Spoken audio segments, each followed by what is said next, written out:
Mesdames, messieurs, j'espère que vous allez tous très bien. On se retrouve aujourd'hui pour une nouvelle vidéo autour de l'actualité du monde du jeu vidéo. On va parler notamment de la PS5 Pro qui débarque dans très peu de temps. Elle débarquera la semaine prochaine, donc on va évidemment parler de tout ça. On parlera notamment aussi de Spider-Man 2 PS5 qui s'est offert une nouvelle mise à jour. J'ai reçu pas mal de questions. Je vais évidemment répondre à tout ça dans cette vidéo et on parlera d'un possible premier trailer, en tout cas un nouveau trailer pour le jeu Wolverine PS5. Bref, on a plein de choses à voir dans cette vidéo, j'espère qu'elle vous plaira. J'ai la volonté, alors ça va faire peut-être pas mal de changements sur la chaîne sur les semaines et les années qui vont venir.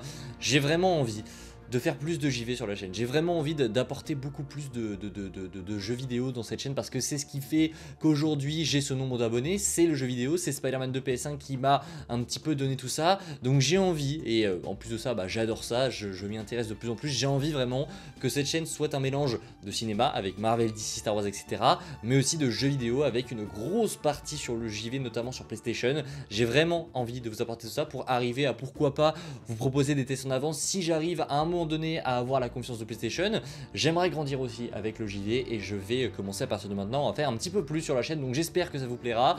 Bref, assez parlé, laissons place aux jeux vidéo et on commence avec la PS5 Pro, les amis, qui débarquera, vous le savez, le 7 novembre prochain. Le prix, évidemment, on en a déjà parlé il y a quelques semaines, mais aujourd'hui, si on revient sur la PS5 Pro, c'est parce qu'elle arrive et parce qu'on a un énorme problème autour de la PS5 Pro, c'est que certains joueurs qui aiment jouer en physique sont en galère totale. Pourquoi? Parce que il y a un manque cruel de lecteurs de disques. Ça a été mis en vente en plus de la PS5 Pro parce que vous le savez, cette console sera proposée seulement en digital et si vous souhaitez jouer en physique, vous devrez rajouter 120 € à la base pour racheter un lecteur de disques séparément pour l'ajouter sur votre console. Donc ça fait déjà 120 € en plus. Mais ce qui est dérangeant, c'est qu'aujourd'hui, tous les lecteurs de disques, en tout cas une grande majorité, ont été achetés par des scalpers. Et le problème, c'est que ces scalpers-là, ils revendent les lecteurs de disques à un prix exorbitant. Mais vraiment, on retrouve des lecteurs à 500 balles, à 1000 balles. C'est assez ouf et c'est assez triste de voir ça. Donc peut-être qu'il y en a certains d'entre vous dans la communauté qui voulaient acheter un lecteur de disques avec la PS5 Pro. Parce que c'est vrai que si tu as des jeux comme moi, par exemple sur PS5 ici, qui sont compatibles avec la PS5 Pro, ce qui est totalement logique, c'est le cas de quasiment tous les jeux. Mais par exemple, imaginons Marvel Spider-Man 2, un jeu qu'on adore évidemment, qui va recevoir des améliorations avec la PS5 Pro. Si jamais on l'a en physique et qu'on souhaite y jouer, vous ne pouvez pas si vous n'avez pas de lecteur de disque. Et là aujourd'hui, le problème qui se dresse face à PlayStation, c'est que plein de personnes souhaitent acheter ce lecteur de disque en plus de la PS5 Pro, mais il y a un gros blocage parce qu'évidemment, il n'y en a pas assez qui ont été proposés sur le marché et aujourd'hui on se trouve avec d'énormes demandes. Enfin, il y a beaucoup trop de demandes par rapport à l'offre qui est proposée. C'est un gros problème. J'espère qu'il sera résolu chez PlayStation parce que mine de rien, la console sort dans quelques jours seulement, le 7 novembre, et les demandes se font grandes, donc on verra ce qu'il en sera. On suivra ça évidemment avec beaucoup d'attention. Revenons maintenant dans le monde des super-héros, évidemment un monde qu'on adore dans le monde du jeu vidéo. On va revenir sur Marvel Spider-Man 2 parce que j'ai reçu énormément de questions, c'était il y a quelques jours. Est-ce que tu as vu la nouvelle mise à jour de Marvel Spider-Man 2? Qu'est-ce que c'est que cette mise à jour sur Spider-Man 2? Oui, j'ai vu et je vais évidemment vous apporter ma réponse parce que si on regarde de très loin cette mise à jour, on a l'impression qu'elle n'apporte rien et en quelque sorte c'est un petit peu le cas, il n'y a pas énormément de nouveautés, donc pas de panique. C'est donc la mise à jour, je vais vous retrouver le numéro, c'est la mise à jour, attention, 1.004.001 de Marvel Spider-Man 2 qui a été déployé par Insomniac Games.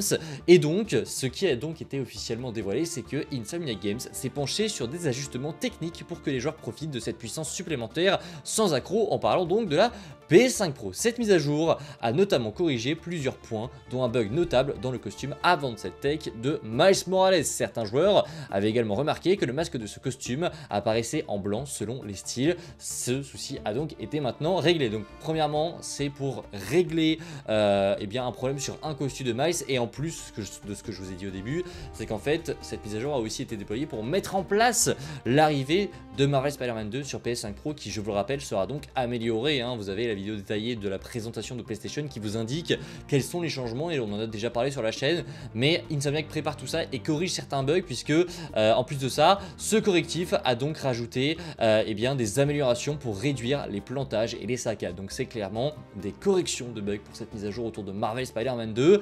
Rien de bien fou comme vous pouvez le voir. De toute façon, On est déjà revenu sur ça, mais Marvel Spider-Man 2, je pense qu'il ne faut plus en attendre grand chose. On a fait tout ce qu'il fallait faire sur le jeu et à mon avis il n'y aura pas grand chose en plus, hein, voilà, que ce soit au niveau des DLC qui, je vous le rappelle, n'arriveront pas, hein, ça a été officialisé par Insomniac Games, il n'y aura pas de contenu en plus sur Spider-Man 2. La dernière chose qu'on pourra espérer, alors on aura donc sa sortie sur PS5 Pro qui évidemment sera, enfin on va en parler sur la chaîne, on fera un espèce de comparatif, et il y aura sur sa sortie sur PC qui elle aussi est très attendue le 30 janvier prochain.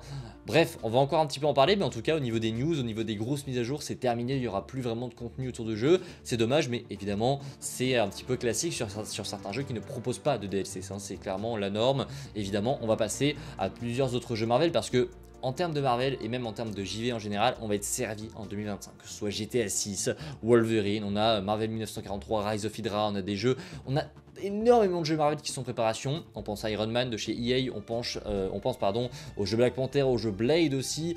Il y a plein de choses qui sont en préparation les amis. C'est pour ça aussi que de mon côté, j'aimerais vous proposer plus de JV et c'est ce que je vais faire dès à présent parce que ce qui arrive en termes de Marvel et même en termes de jeux, parce que c'est pas seulement les jeux Marvel qui m'intéressent, c'est évidemment plein d'autres jeux qui sortent. Je m'intéresse beaucoup à toutes les sorties de PlayStation notamment.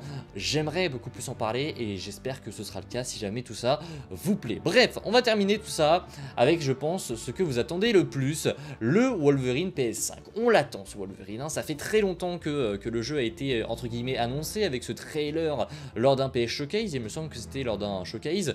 Bref, on attend des nouvelles du jeu. Il est plus que temps qu'on ait un petit peu de nouveautés autour du jeu parce que ça fait vraiment très longtemps et, eh bien les amis, ce serait le cas. Puisqu'en effet, selon un espèce de scooper qui se prénomme donc Kurakassis, qui est plus que fiable pour le coup, PlayStation se préparerait à dévoiler de nouvelles images de Wolverine PS5 avant la fin de l'année, ce qui est une très bonne nouvelle. Alors, il y a plusieurs possibilités. Kurakassis a donc évoqué plusieurs possibilités. Ça pourrait être lors d'une conférence secrète qui n'a pas été annoncée, même s'il y croit pas tellement, hein, clairement. Il pense que en termes d'annonce, en termes de conférence, PlayStation ne reprendra pas forcément la parole avant la fin de l'année, mais il y a une grosse possibilité, ça pourrait être lors des Game Awards, le 13 décembre prochain, donc dans quasiment un mois.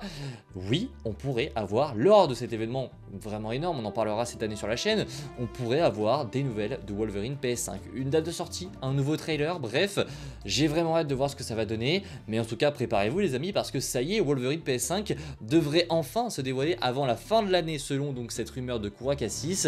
On verra si bien ça se confirme ou non, mais en tout cas j'ai très hâte. On suppose quand même très fortement que le titre sortira en 2025, j'espère. En tout cas on sera là pour suivre tout ça sur la chaîne. Ce n'est pas tout pour Wolverine PS5, une moins bonne nouvelle pour le coup parce qu'on a des annonces de changement pour le jeu, puisque ça a été officialisé, hein. Brian Horton, qui était donc jusqu'ici le directeur créatif de Wolverine PS5, quitte le studio, donc c'est terminé, pour aller travailler chez Xbox, notamment sur Perfect Dark. C'est donc terminé et donc ça implique un gros changement sur le jeu, puisque c'est désormais Mike Daly et Marcus Smith, qui étaient donc anciennement les directeurs de notamment Ratchet & Clank Rift Apart, qui prennent les rôles de game director et directeur créatif pour Wolverine PS5. Ça fait donc un assez gros changement, ça a été notamment justifié par Insomniac par des changements donc dus à des décisions créatives. Ça veut tout et rien dire, hein. Ça peut être synonyme de mauvaises nouvelles comme de bonnes nouvelles aussi. On ne sait pas vraiment où est-ce qu'ils en sont en termes de développement de jeu. Là vous voyez il y a une rumeur qui nous dit qu'on aurait des nouvelles du jeu avant la fin de l'année, donc j'ai l'impression qu'on est un petit peu perdu autour de Wolverine. Je pense que les nouvelles elles arriveront assez rapidement et on va voir très rapidement où ils en sont, parce que si jamais on n'a pas de nouvelles avant la fin de l'année, ça voudrait dire qu'il y a un certain retard qui a été pris, mais en tout cas il y a du changement en interne chez Wolverine. Je vous l'ai dit, ça peut vouloir dire tout et n'importe quoi. Ça peut dire aussi qu'il y a des choses qui vont mal et que le développement prend du retard parce qu'il y a des choses en termes de décisions créatives qui n'ont pas plu à Insomniac et dans ce cas là donc ils ont changé tout ça. Ça peut être ça, ça peut être aussi tout et n'importe quoi. Bref, à vous aussi en commentaire de me dire ce que vous pensez de tout ça. Est-ce que selon vous c'est synonyme de mauvaises nouvelles pour Wolverine PS5? Eh bien j'attends de savoir tout ça en commentaire. J'espère que cette vidéo actu vous aura fait plaisir. Si c'est le cas, n'hésitez pas, le petit like, le partage et l'abonnement qui fait comme d'habitude vraiment plaisir. Je vous dis à la prochaine, c'était Spidey, prenez soin de vous, c'est toujours le plus important. Allez, ciao tout le monde.